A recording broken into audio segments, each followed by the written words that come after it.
مرنا تو یقینی ہے، لیکن اللہ رب العزت نے قرآن مجید میں جگہ بجگہ جس چیز کی طرف تاکید فرمائی ہے اور جو ہمارے لیے سرمایہ ہے، پونجی ہے، ہمارے لیے نجات ہے، ہمارے لیے کامیابی ہے، وہ یہ ہے کہ اللہ کے سامنے کھڑے ہونے سے ڈرنا۔ اس لیے کہ جب کوئی نوکر ہوتا ہے، کوئی چاکر ہوتا ہے، ملازم ہوتا ہے، تو اس کو ایک نہ ایک مرتبہ اپنے باس کے سامنے کھڑا ہونا پڑتا ہے یا حاضری دینی پڑتی ہے، اپنے مالک، اپنے آنر، اپنے باس کے سامنے آنا پڑتا ہے۔ تو ظاہر سی بات ہے جو آدمی جس اعمال کا مرتکب ہوا ہو، جو اپنے اندر بھرا ہو، جو اعمال وہ بھرا ہو، کیا ہو، اس حساب سے اس کے اندر کیفیت پیدا ہوتی ہے۔ اگر کوئی بہت اچھا عمل کیا ہو تو باس کے سامنے کھڑے ہونے سے، آنے سے، حاضر ہونے سے ڈرے گا اور خوف نہیں کھائے گا۔ میرے بھائیوں اور دوستوں، اللہ رب العزت نے انہی آخرت کی کامیابی کے لیے اور آخرت میں اللہ کے سامنے ہمیں جو روبرو ہونا ہے، کھڑا ہونا ہے، وہاں پر کامیابی کے لیے یہ تمام اعمال ہمیں عطا فرمائے ہیں۔ قرآن مجید میں ہے فَأَمَّا مَنْ خَافَ مَقَامَ رَبِّهِ وَنَهَى النَّفْسَ عَنِ الْهَوَىٰ وَأَمَّا مَنْ خَافَ مَقَامَ رَبِّهِ وَنَهَى النَّفْسَ عَنِ الْهَوَىٰ فَإِنَّ الْجَنَّةَ هِيَ الْمَأْوَىٰ، کہ جو آدمی اپنے رب کے سامنے کھڑے ہونے سے ڈرا اور اپنے نفس کو، اپنے مزاج کو، اپنے آپ کو برائی سے روکے رکھا، فَإِنَّ الْجَنَّةَ هِيَ الْمَأْوَىٰ، تو جنت اس کا ٹھکانہ ہے، جنت اس کا ٹھکانہ ہے۔ اللہ رب العزت نے بار بار جگہ بجگہ گاہے بگاہے مختلف آیتوں میں، سورتوں میں اس چیز کا تذکرہ فرمایا ہے۔ اللہ کے سامنے کھڑے ہونے سے ڈرنا، اور ہر ایک کو کھڑا ہونا ہے، اللہ کے روبرو حاضر ہونا ہے، چاہے وہ مجرم ہو، چاہے وہ نیک لوگ ہوں، چاہے وہ بدکار ہوں، چاہے وہ ابرار ہوں، چاہے وہ اولیاء ہوں، ہر ایک اللہ رب العزت کے روبرو حاضر کیا جائے گا۔ اسی کی تیاری کے لیے جو اعمال ہمارے پاس ہیں، جو احکام اللہ رب العزت نے دیے ہیں، وہ احکامات اللہ رب العزت نے اسی کی تیاری کے لیے دیے ہیں۔ میں آپ کو جس طرف اشارہ کرنا چاہ رہا ہوں وہ یہ ہے کہ بندوں کے حقوق کو ادا کرنا جو ہمارے اوپر واجب الحقوق، واجب الادا ہیں، اور صرف یہی تعلیم نہیں ہے بلکہ اپنے حق کو بھی معاف کرنا، ایثار کرنا، ترجیح دینا۔ جو آدمی آخرت سے جتنا زیادہ ڈرتا ہے، اللہ سے جتنا زیادہ ڈرتا ہے، اتنا زیادہ لوگوں کے حقوق کو وہ معاف بھی کرتا ہے اور ادا بھی کرتا ہے، اتنا زیادہ معاف کرتا ہے۔ صحابہ کرام رضی اللہ تعالیٰ عنہم اجمعین کے واقعات، ان کی سیرت، ان کی زندگی ہمیں ان تمام چیزوں کے بارے میں رہنمائی اور رہبری کرتی ہے۔ صحابہ ہمارے لیے آئیڈیل اور نمونہ ہیں، اس لیے کہ صحابہ نے براہ راست دینی کی تعلیم، اخلاقی تعلیم اور تمام صفات رسول اللہ سے اخذ کیے تھے۔ براہ راست رسول اللہ صلی اللہ علیہ وسلم کی صحبت میں، خدمت میں اور تربیت میں رہ کر وہ اعمال، وہ احکامات، وہ صفات، وہ خوبیاں حاصل کی جو ہمارے لیے نمونہ بننے کی صلاحیت اور لائق ہے۔ اللہ رب العزت نے قرآن مجید میں سورۃ الحشر میں ایک بہت اہم واقعے کی طرف اشارہ فرمایا ہے، جو صحابہ کرام کے ایثار، قربانی، جذبہ، فکر آخرت، آخرت کا ڈر، خوف، اور یہ بتاتی ہے یہ آیت کہ انہوں نے اللہ کے رسول صلی اللہ علیہ وسلم کی محبت، تعلیم اور تربیت کہاں تک انہوں نے حاصل کی تھی۔ وَيُصِرُونَ عَلَىٰ أَنفُسِهِمْ وَلَوْ كَانَ بِهِمْ خَصَاصَةٌ۔ صحابہ کرام رضی اللہ تعالیٰ عنہ اجمعین جب مکے سے ہجرت فرما کر مدینہ منورہ تشریف لائے، تو صحابہ جو تشریف لائے ہجرت فرما کر مکے سے، تو وہ لوگ مہاجر کہلاتے تھے، مہاجر۔ اور جو صحابہ پہلے سے مدینہ میں موجود تھے وہ انصار کہلاتے ہیں۔ انصار اور مہاجر کی اصطلاح جو ہے، انصار مطلب ہوتا ہے مدد کرنے والے، اور مہاجر کا مطلب ہوتا ہے جو لوگ ہجرت کر رہے ہوں یا کیے ہوں۔ ظاہر سی بات ہے صحابہ کرام جب ہجرت کر رہے تھے مکہ سے، مکہ کو چھوڑ کر مدینہ آ رہے تھے،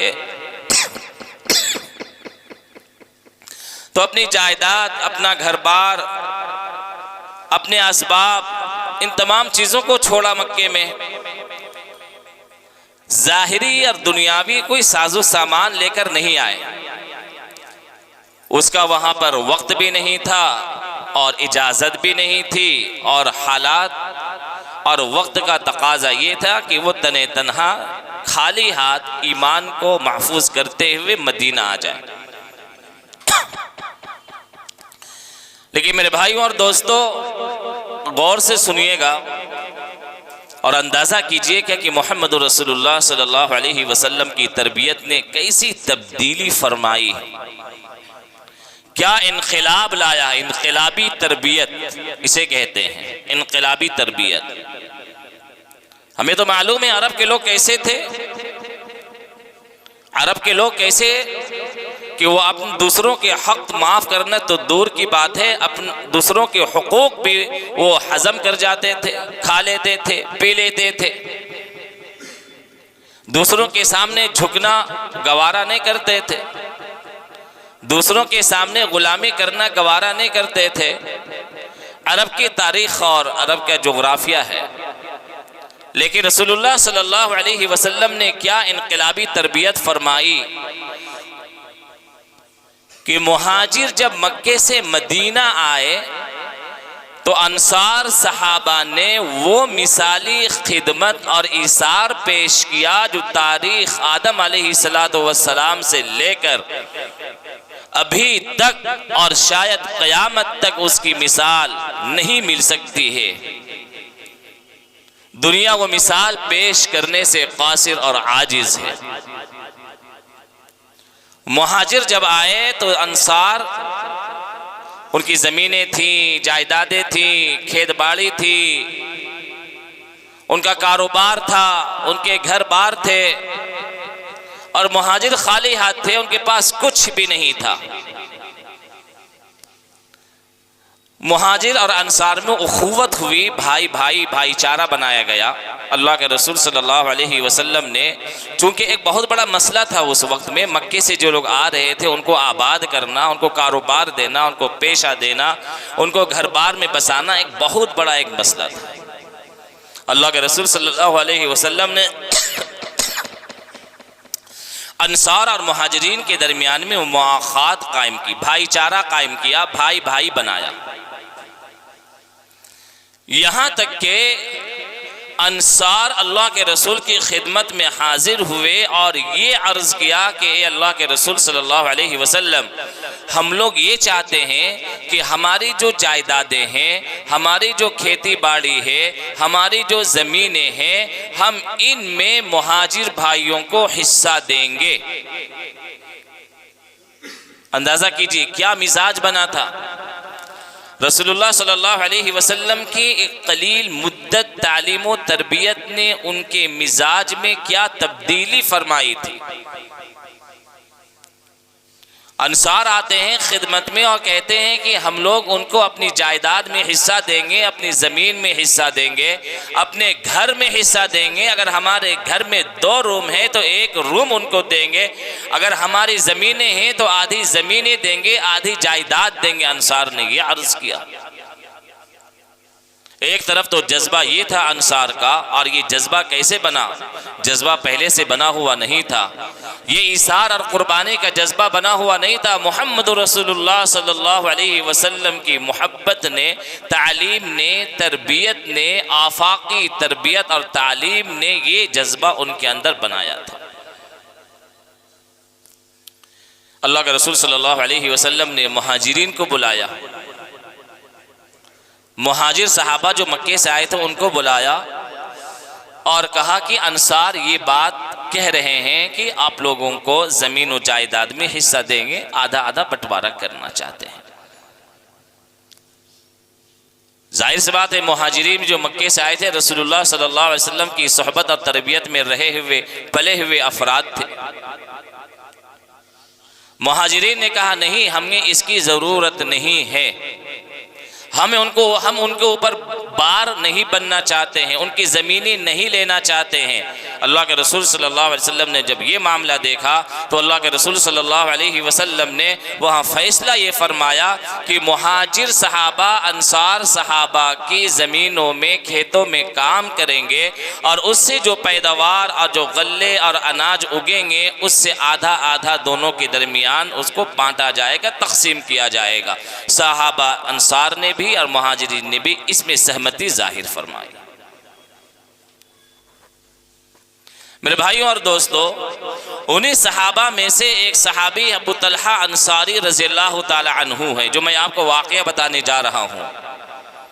یہ مزاج بنا تھا عمومی، ہم کسی کا حق نہیں لینا چاہتے ہیں، حالانکہ وہاں پر حق دبانے کی بات نہیں تھی بلکہ آفر کیا جا رہا تھا، لیکن چونکہ ان کا ذہن دماغ بن چکا تھا، انہیں فکر آخرت آ چکی تھی، آخرت کا شوق اور جذبہ آ چکا تھا، اور اللہ کے رسول صلی اللہ علیہ وسلم نے جس منہج اور سانچے میں ڈھالا تھا وہ سانچہ بھی انہیں آخرت کی تیاری کے لیے آمادہ کر رہا تھا، تو صحابہ کرام رضی اللہ تعالیٰ عنہم مجمعین بھی جائز طریقے سے ان کو دیے جانے والی زمین کو بھی گوارا نہیں کر رہے تھے۔ اور ہمارا حال میرے بھائیوں اور دوستوں کیا ہے؟ ہمارا حال کیا ہے؟ آج اکثر و بیشتر لڑائیاں زمین و جائیداد کی وجہ سے ہے۔ اکثر و بیشتر لڑائیاں ہمارے درمیان تفرقہ، باہمی نزاع، گھر میں جدائیگی، بھائیوں کے درمیان فراق، بھائیوں کے درمیان نا اتفاقی کے پیچھے اگر جو اہم سبب ہے وہ ہے زمین و جائیداد کا معاملہ۔ آج ہمیں اپنے حصے پر صبر نہیں ہے، قناعت نہیں ہے، اطمینان نہیں ہے، جب تک کہ ہم کسی اپنے دوسرے بھائی کے حصے کو دبا نہ لیں۔ وجہ کیا ہے اس کے پیچھے؟ اس کے پیچھے سب سے بڑی وجہ یہ ہے کہ ہمیں اللہ کے سامنے حاضر ہو کر حساب و کتاب والے دن کا ڈر کا تصور نہیں ہے۔ جس کے دن اور دماغ میں، جس کے قلب میں، جس کے دل دماغ میں آخرت کا ڈر ہوگا، کبھی بھی وہ دوسرے کے حق کو چھیننے کی کبھی ہمت اور جرأت تو دور کی بات ہے، کبھی سوچ بھی نہیں سکے۔ اس لیے کہ اللہ کے رسول صلی اللہ علیہ وسلم نے زمین و جائیداد کے تعلق سے بڑی سخت وعیدیں فرمائی ہیں، بڑی سخت وعیدیں۔ میرے بھائیوں اور دوستوں، افسوس ہوتا ہے پیارے آقا صلی اللہ علیہ وسلم نے اعلیٰ اخلاق کے کس مقام پر فائز کیا تھا، اور ہمارے معاشرے میں ڈیلی نیوز پیپر ہو، چاہے وہ جو ہے میڈیا ہو، چاہے وہ ہمارے یہاں کے لوکل چینل ہو، ہر ایک میں دیکھیے تو آپس میں لڑائیاں، خون خرابہ، سر فٹول جو ہو رہا ہے وہ زمین کے بٹوارے کی وجہ سے ہو رہا ہے۔ صحابہ جو اعمال کرتے تھے اس کے اثرات غیروں میں جاتے، اور غیر جب مکہ یا مدینہ میں داخل ہوتے تو وہ وہاں سے اسلام کی نورانیت اور اسلام کا نور لے کر نکلتے کہ اتنا پاکیزہ یہ جماعت ہے۔ اس جماعت کی پاکیزگی کا اثر ان کے دل میں یہ ہوتا کہ اگر وہ خالی دل آئے تھے تو دل میں ایمان کا نور بھر کر جاتے تھے، اور ہمارے بد اخلاقی کا، ہمارے یہاں کے نزاع کا، ہمارے یہاں کی لڑائیوں اور جھگڑا کا، ہمارے یہاں کے معاملات کا اثر یہ ہے کہ اگر کوئی آدمی ہمارے یہاں آتا ہے تو ہمارے اعمال اور اخلاق کو دیکھ کر یہی کہتا ہے کہ ان سے بہتر تو ہم لوگ ہیں۔ ہم دوسروں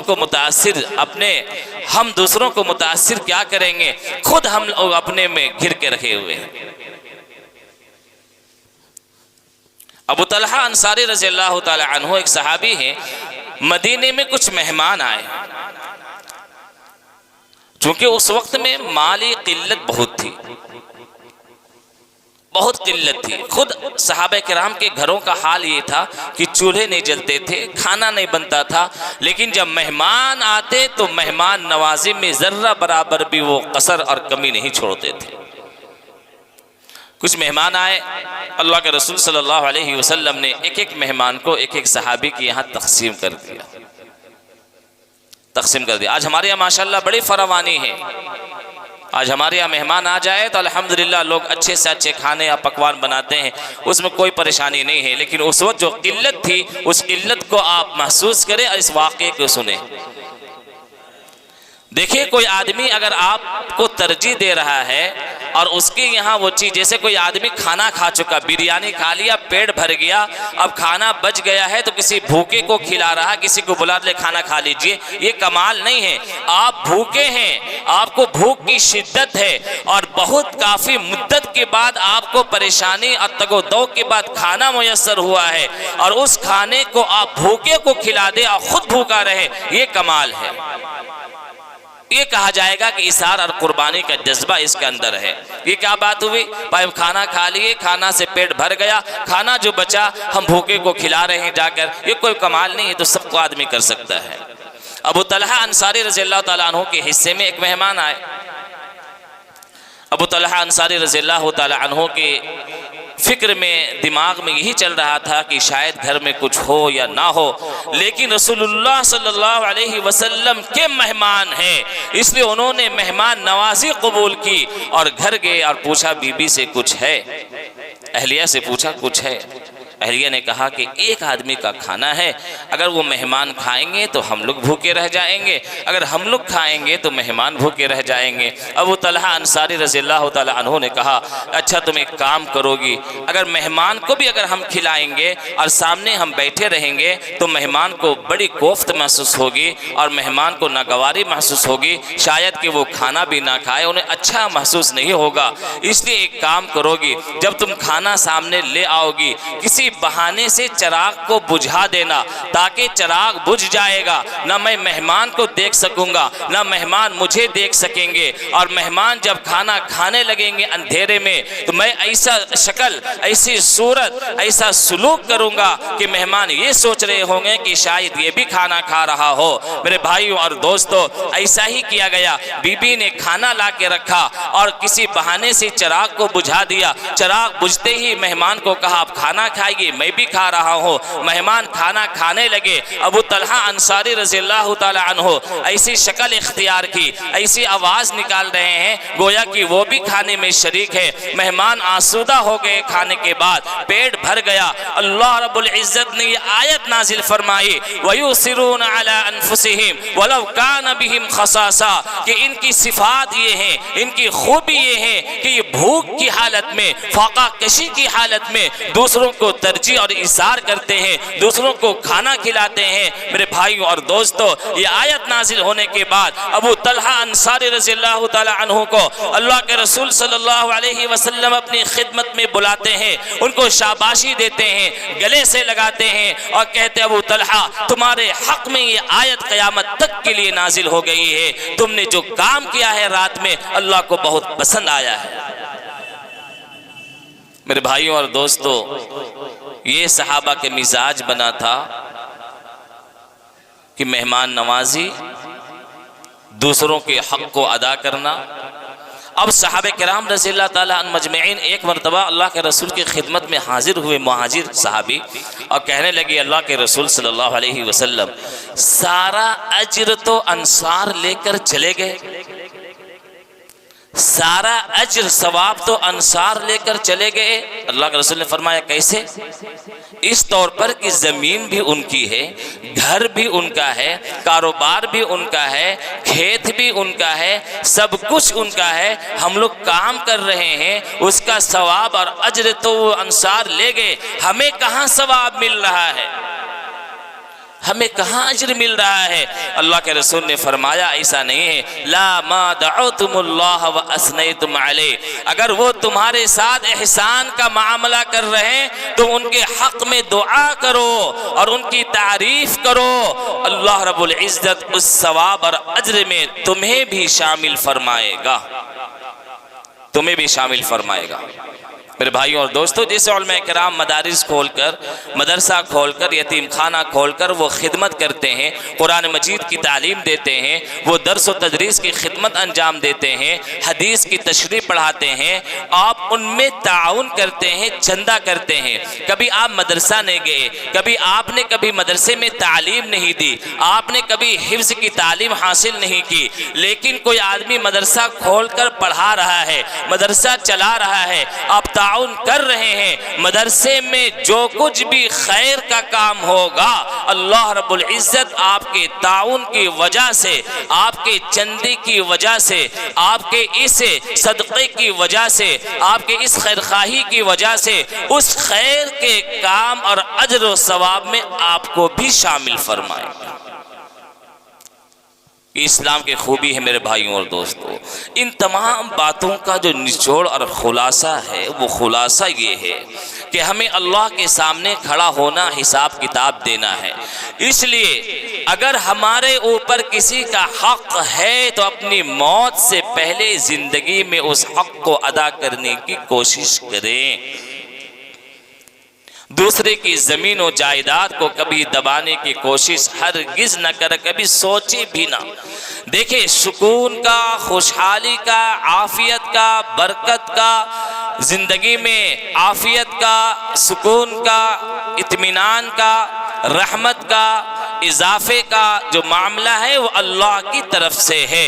اگر ہم کسی کا حق دبا کر مالدار بھی ہو گئے ہیں لیکن اس مالداری کا اثر اور فائدہ ہمارے بچوں پر، نسلوں پر نہیں پڑنے والا ہے۔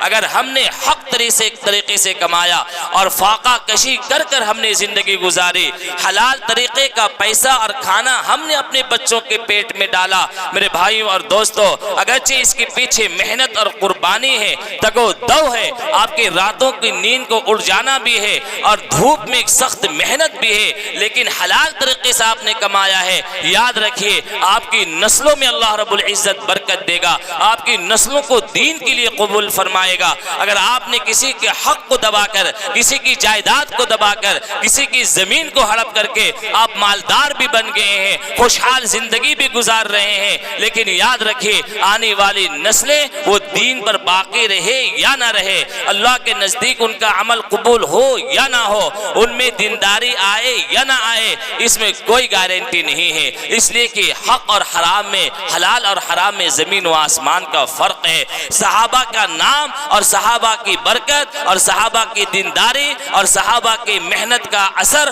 آج پوری دنیا پر آج بھی موجود ہے۔ وجہ یہی ہے انہوں نے ایک ایک عمل کے پیچھے یہ دیکھا اس عمل سے اللہ ناراض ہوگا یا راضی ہوگا، یہ عمل ہمارے لیے جائز ہے یا ناجائز ہے، ایک ایک عمل کے پیچھے اپنا محاسبہ کیا۔ لیکن میرے بھائیوں اور دوستوں، ہم لوگ محاسبہ تو دور کی بات ہے، کبھی سوچتے بھی نہیں ہیں کہ ہمارے حق میں اور ہماری زمین میں، ہماری جائیداد میں کبھی ناحق طریقے سے میرا بھائی کا حصہ نہ آ جائے۔ اس لیے حق طریقے سے کمائیے، حلال طریقے سے کمائیے اور ایثار و قربانی کا جذبہ پیش کیجئے، اپنے بھائیوں کو ایثار کیجئے، قربانی کیجئے، پھر دیکھیے اللہ رب العزت کیسی برکت عطا فرمائے گا۔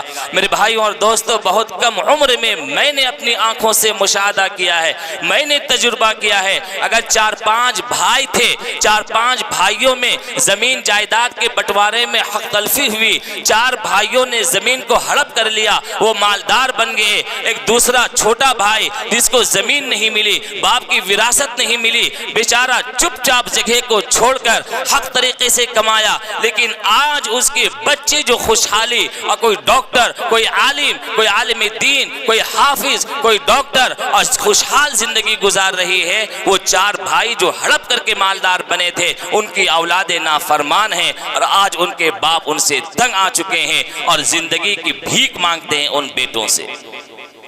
اس لیے اللہ رب العزت سے اپنا واسطہ، ناطہ، رابطہ جوڑیے، اللہ سے ڈریے اور آخرت کی فکر پیدا کیجیے۔ اللہ تعالی ہمیں کہنے سے زیادہ عمل کرنے کی توفیق عطا فرمائے۔ وآخر دعوانا ان الحمدللہ۔